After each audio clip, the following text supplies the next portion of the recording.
ਕਹਿੰਦੇ ਨੇ ਭਾਈ ਫਿਰ ਜਾ ਜੱਪਣ ਵਾਲੇ ਕੋਲ ਜਾ, ਉਹਨਾਂ ਗੁਰਸਿੱਖਾਂ ਕੋਲ ਜਾ, ਜਿਨ੍ਹਾਂ ਗੁਰਸਿੱਖਾਂ ਬਾਰੇ ਸਤਿਗੁਰੂ ਜੀ ਕਹਿੰਦੇ ਨੇ ਗੁਰਸਿੱਖਾਂ ਕੀ ਹਰ ਧੂੜ ਦੇ, ਹਮ ਪਾਪੇ ਭੇਗਤ ਪਾਹੇ। ਦੇਖੋ ਕਿ ਸ਼ਬਦ ਵਰਤਿਆ ਜਾਂਦਾ ਸਿੱਖ ਤੇ ਇੱਕ ਗੁਰਸਿੱਖ। ਸਿੱਖ ਸ਼ਬਦ ਲੋਕ ਵਰਤ ਲੈਂਦੇ ਨੇ ਜੀ। ਦੇਖੋ ਭਾਵੇਂ ਮੂੰਹ ਮੱਥਾ ਕੁਝ ਨਾ ਹੋਵੇ, ਮੂੰਹ ਮੱਥੇ ਤੋਂ ਭਾਵ ਕੇ ਕੇਸ ਕਤਲ ਕਰਾਏ ਹੋਣ, ਪਰ ਆਪਣੇ ਆਪ ਨੂੰ ਕਹਿੰਦਾ ਤੇ ਉਹ ਵੀ ਸਿੱਖ ਹੈ। ਔਰ ਦੇਖੋ ਸਾਡੀ ਕਿਸੇ ਦੀ ਇਹ ਹਿੰਮਤ ਨਹੀਂ ਕਿ ਉਹ ਜੇ ਚਾਹੇ ਆਪਣੇ ਘਰ ਸੁਖਮਨੀ ਸਾਹਿਬ ਦਾ ਪਾਠ ਕਰਾਉਣਾ, ਗੁਰੂ ਗ੍ਰੰਥ ਸਾਹਿਬ ਦੀ ਬਾਣੀ ਪੜ੍ਹਾਉਣੀ ਹੈ, ਅਖੰਡ ਪਾਠ ਸਾਹਿਬ ਕਰਾਉਣਾ ਹੈ, ਤੇ ਕਿਸੇ ਵਿੱਚ ਹਿੰਮਤ ਨਹੀਂ ਅਸੀਂ ਮਨਾ ਕਰ ਸਕੀਏ, ਕਿਉਂਕਿ ਧੰਨ ਗੁਰੂ ਗ੍ਰੰਥ ਸਾਹਿਬ ਜੀ ਸਭ ਦੇ ਸਾਂਝੇ ਨੇ। ਹੁਣ ਕਹਿਣ ਨੂੰ ਆਪਣੇ ਆਪ ਨੂੰ ਉਹ ਸਿੱਖ ਘੁਵਾ ਸਕਦੇ ਨੇ, ਪਰ ਜੋ ਬਚਨ ਧੰਨ ਗੁਰੂ ਕਲਗੀਧਰ ਪਾਤਸ਼ਾਹ ਜੀ ਨੇ ਕਿਹਾ ਹੈ, ਅਸਲ ਵਿੱਚ ਗੁਰੂ ਸਾਹਿਬ ਜੀ ਕਹਿੰਦੇ ਨੇ ਮੇਰਾ ਤੂੰ ਸਿੱਖ ਖਵਾ ਸਕਣਾ ਹੈ, ਪਰ ਮੈਂ ਸਿੱਖ ਮੰਨਣਾ ਤਾਂ ਹੀ ਹੈ, ਗੁਰਸਿੱਖ ਤੂੰ ਉਦੋਂ ਹੀ ਹੋਣਾ ਜਿੱਦਣ ਗੁਰੂ ਦੀ ਰਹਿਤ ਤੇ ਗੁਰੂ ਦੇ ਹੁਕਮ ਨੂੰ ਤੂੰ ਸਮਝ ਕੇ ਆਪਣੇ ਜੀਵਨ ਵਿੱਚ ਲੈ ਕੇ ਵੀ ਆਵੇਂਗਾ। ਹੁਣ ਦੇਖੋ ਜਿਹੜੀ ਪਹਿਲੋਂ ਬੇਨਤੀ ਮੈਂ ਕਰ ਲੱਗਿਆ ਕਿ ਗੁਰੂ ਦੀ ਸ਼ਰਨ ਵਿੱਚ ਅਸੀਂ ਆਏ, ਤੇ ਕਈ ਵਾਰੀ ਗੁਰੂ ਸਾਨੂੰ ਫਿਰ ਅੱਗੇ ਤੋਰਦੇ ਨੇ ਗੁਰਸਿੱਖਾਂ ਦੀ ਸ਼ਰਨ ਵਿੱਚ। ਜਿਹੜਾ ਪਾਵਨ ਬਚਨ ਅੱਜ ਰਹਾਉ ਦੀਆਂ ਪੰਕਤੀਆਂ ਵਿੱਚ ਹੈ ਕਿ ਸਾਧੂ ਸੰਗ ਭਜੋ ਗੋਪਾਲ, ਗੁਰੂ ਦੀ ਸੰਗਤ ਵਿੱਚ ਮਿਲ ਕੇ ਭਾਈ ਭਜੋ ਜਪੋ।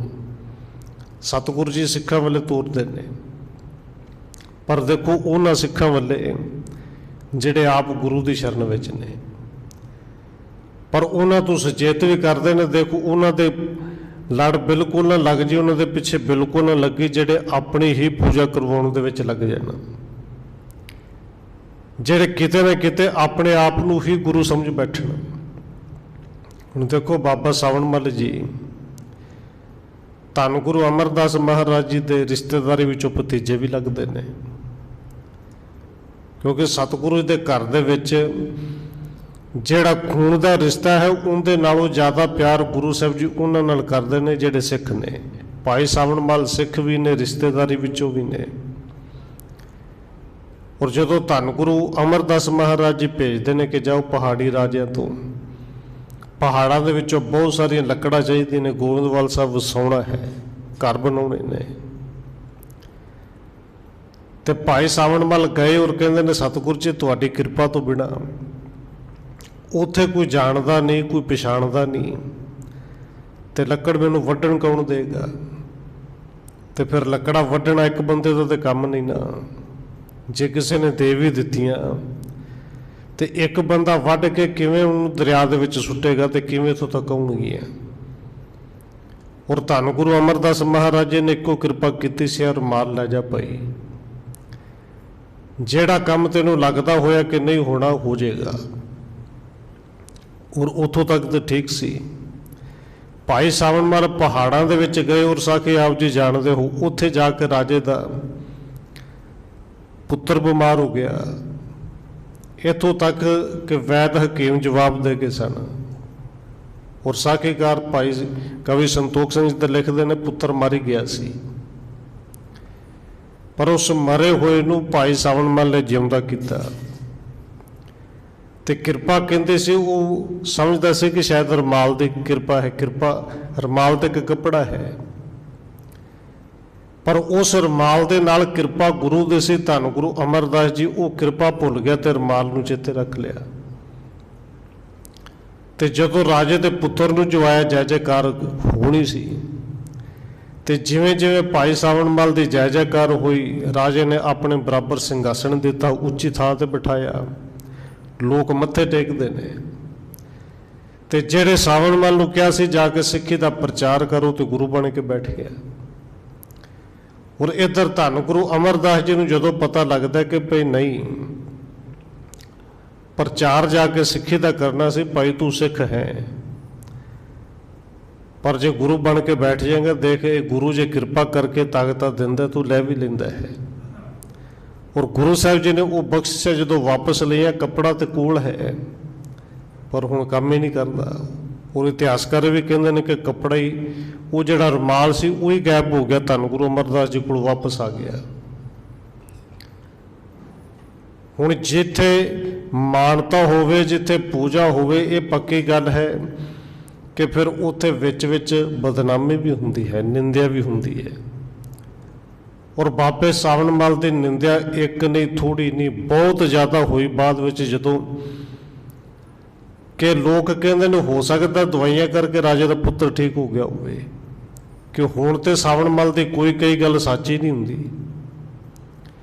जो कुछ कहता है हुण तो सच हुंदा ही नहीं। पर यह नहीं पता कि कृपा गुरु दी सी, ये थापना गुरु ने दिती सी, वापस चली गई। मुकदे गल कि जदों निंदिया हुई उदों भी दुखी होया, ते जदों बहुत सारी वडियाई हुई, वडियाई सुन के उदों खुशी दे विच आसमानी चढ़ गया सी, गुरु बन के बैठ गया सी।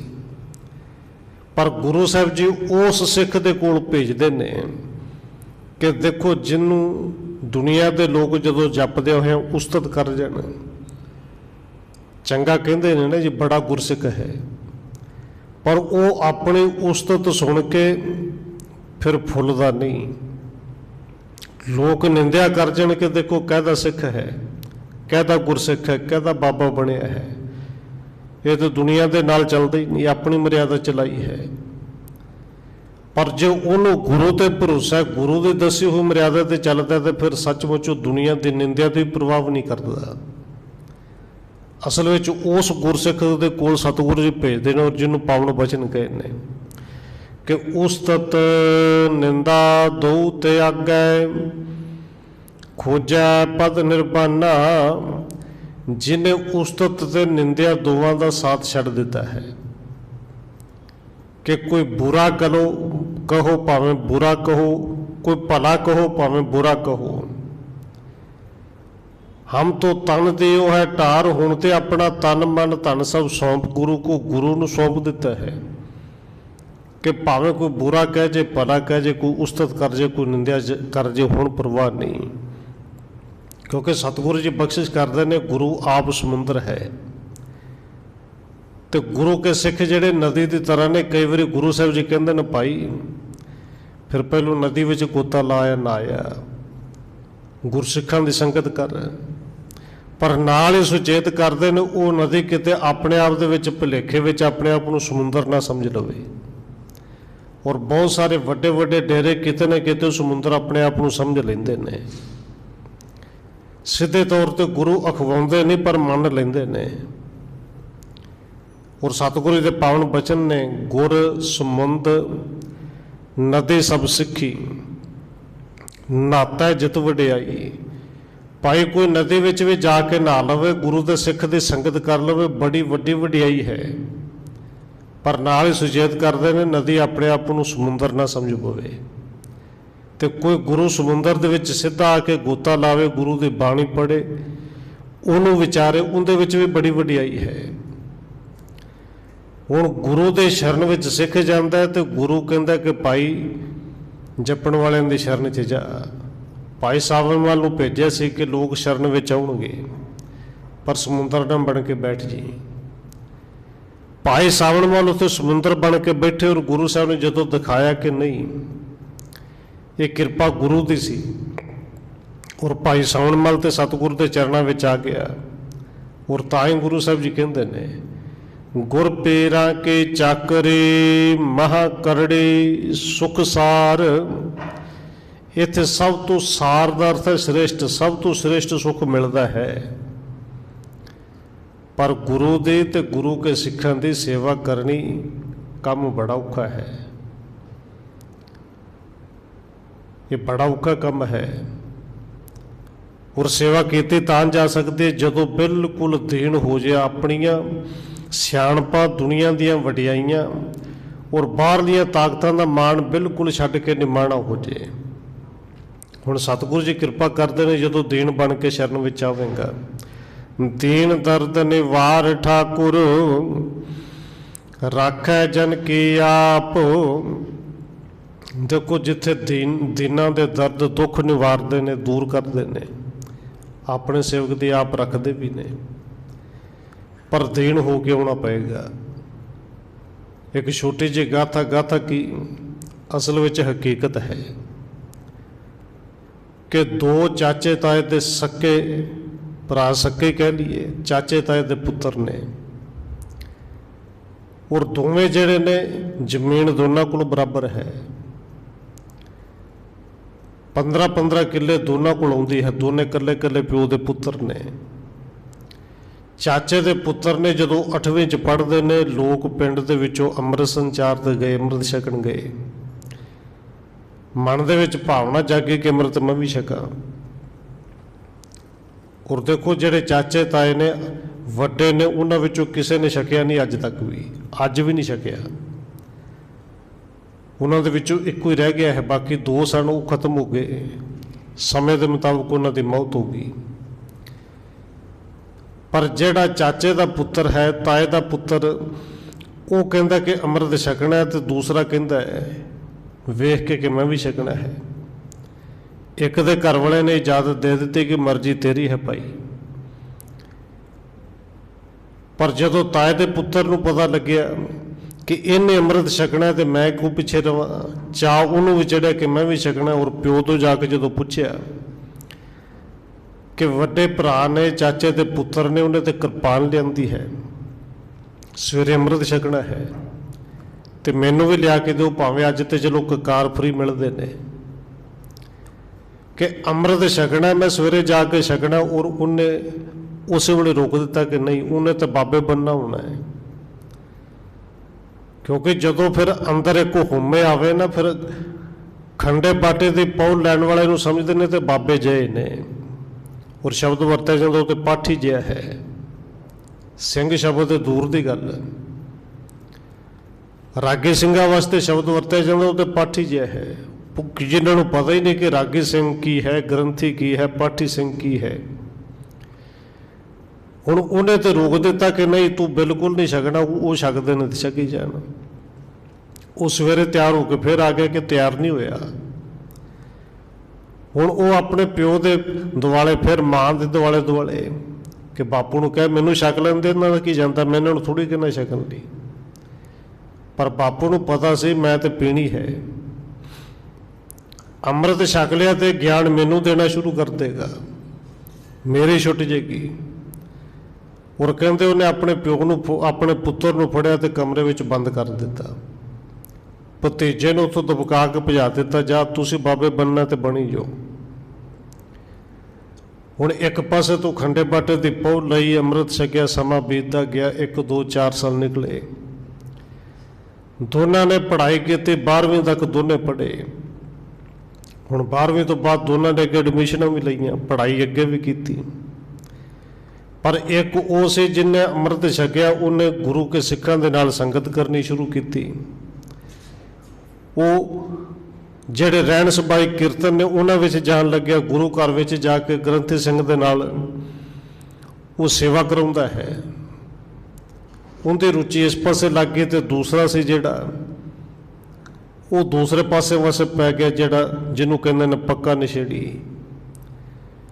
हुण घरों पढ़न वास्ते भेजिया, जदों पता लगा कि नशा बिल्कुल ही पक्का लग गया है, हुण वो जिन्हें अंदर बंद किया सी हथ मार मार के रोंदा है।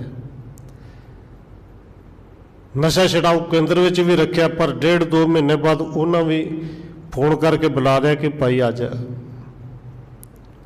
हुण समझदा कि शायद 10-20 हज़ार रुपया होर मंगते होणगे, पर उन्हें हाथ जोड़ दिते भी इन्हें मर खप जाना है, ये साडे वस दा नहीं, इनका नशा छुटदा नहीं, हड्डियां च पूरी तरह रस गया है। और उत्थे जदों ने देखा अपने बापू नूं, कहंदा जे सिर मार मार के रोवे, दरवाजा खोल दे, कुंडी खोल दे, नशा दे दे, मर जाना है। उदों चेते आउंदा, नाले वो कहंदा कि बापू देख 5 साल पहलों जे कुंडी लाई ना हुंदी ते अज तैनूं अपने हत्थी कुंडी खोलनी नहीं सी पैनी। दुख सानू लगदे ने किते ना किते, असीं पंजाब दे विच कि हर थां ते देख लो नशा इन्ना वध गया। और सारे का सारा दोष असीं लाउने नौजवानों ते, ये नशे वाले पासे पै गए ने। पर असीं जतन किन्ना किया कि उस पासों कढ़ के गुरु वाले पासे लाइए। नशेड़ी जिन्ने वेख लो, देखो वो बिल्कुल होणगे जिहड़े गुरु घर तो टुटे हुए ने। ਇਹ ਸਤਿਗੁਰੂ ਜੀ ਕਿਰਪਾ ਹੀ ਕਰਨ ਤੇ ਇਸ ਪਾਸੇ ਆਇਆ ਜਾਂਦਾ। ਔਰ ਗੁਰੂ ਸਾਹਿਬ ਜੀ ਨੇ ਜਿਹੜੀ ਸਾਨੂੰ ਗੱਲ ਸਮਝਾਈ, ਇਹ ਦੁੱਖ ਗੁਰੂ ਦੇ ਦੂਰ ਕਰਦਾ ਹੈ। ਭਾਈ ਕਿਤੇ ਨਾ ਕਿਤੇ ਦੁੱਖ ਨੂੰ ਸਹੇੜਦਾ ਤੂੰ ਆਪ ਹੈ। ਜੇ ਸਹੇੜਦੇ ਫਿਰ ਵੀ ਜੇ ਗੁਰੂ ਦੇ ਸ਼ਰਨ ਵਿੱਚ ਦੀਨ ਹੋ ਕੇ ਆ ਜਾਏ ਤੇ ਸਤਿਗੁਰੂ ਜੀ ਕਹਿੰਦੇ ਨੇ ਉਹ ਫਿਰ ਵੀ ਰੱਖਦਾ ਹੈ। ਕਿਉਂਕਿ ਗੁਰੂ ਸਾਹਿਬ ਜੀ ਨੇ ਪਾਵਨ ਬਚਨ ਕਹੇ ਨੇ, ਭਾਈ ਗੁਰਦਾਸ ਜੀ ਵੀ ਕਹਿੰਦੇ ਨੇ ਕਿ ਗੁਰੂ ਉਹ ਪਾਰਸ ਹੈ ਜਿਹੜਾ ਸੜੇ ਹੋਏ ਲੋਹੇ ਨੂੰ ਹੀ ਸੋਨਾ ਵਰਗਾ ਬਣਾ ਦਿੰਦਾ ਹੈ। ਪਾਰਸ ਵੈਸੇ ਲੋਹੇ ਨੂੰ ਸੋਨਾ ਬਣਾਉਂਦਾ ਹੈ ਪਰ ਸੜੇ ਹੋਏ ਨੂੰ ਨਹੀਂ ਬਣਾ ਸਕਦਾ। ਪਰ ਗੁਰੂ ਉਹ ਪਾਰਸ ਹੈ ਜਿਹੜਾ ਵਿਕਾਰਾਂ ਦੇ ਵਿੱਚ ਬਿਲਕੁਲ ਮਨੂਰ ਹੋ ਗਿਆ, ਸੜ ਗਿਆ।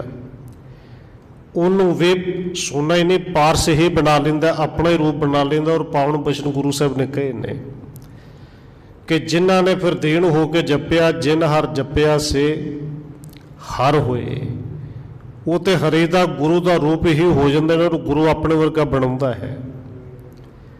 ਭਾਈ ਗੁਰਦਾਸ ਜੀ ਕਹਿੰਦੇ ਨੇ, ਭਾਈ ਇਹ ਜੇ ਦੁੱਖ ਸਹੇੜੇ ਤੂੰ ਆਪ ਨੇ ਨਾ, ਇਹਨਾਂ ਤੋਂ ਬਚਣਾ ਚਾਹੁੰਦਾ ਹੈ, ਗੁਰੂ ਤੇ ਦਰਦ ਨਿਵਾਰਦਾ ਹੈ, ਤੇ ਫਿਰ ਭਾਈ ਸਿੱਖੋ ਕੰਮ ਕਰੋ, ਖੰਡੇ ਬਾਟੇ ਦੀ ਪੌਲ ਪੀਓ, ਸਦਾ ਲਈ ਸੁੱਖ ਮਿਲ ਜਾਣਗੇ। ਔਰ ਭਾਈ ਗੁਰਦਾਸ ਜੀ ਦਾ ਪਾਵਨ ਬਚਨ ਹੈ, ਪੀਵੋ ਪੋਹਲ ਖੰਡੇ ਧਾਰ, ਹੋਏ ਜਨਮ ਸੁਹੇਲਾ। ਫਿਰ